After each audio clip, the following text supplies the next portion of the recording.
I find smoke detectors a marvel of engineering. Let me show you how it works.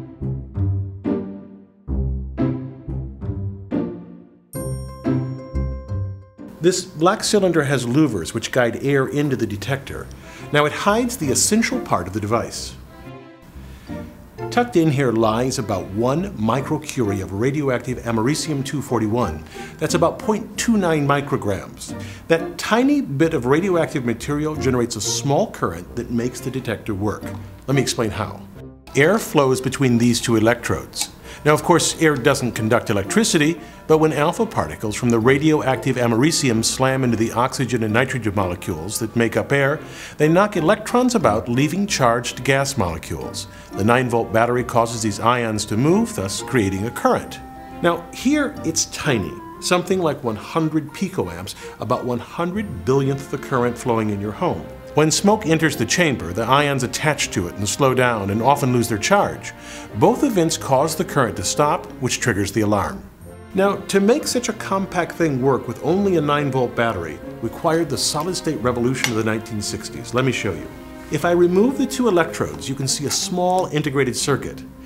It incorporates a marvelous device called a MOSFET, which can detect those very small changes in current.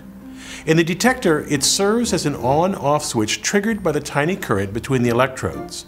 Like every transistor, its operation depends on being able to make diodes from semiconductors. Recall that a diode allows current to pass in only one direction because it uses two types of semiconductors, a type that uses negative charge carriers and one that uses positive charge carriers. Flip that battery and the flow of charge stops. Now, to build a MOSFET, we take two such diodes and put them together so that each is reversed. Now, this seems useless because no current will ever flow through such an arrangement, but engineers embed this diode sandwich into the same type of semiconductor as the diode ends that touch.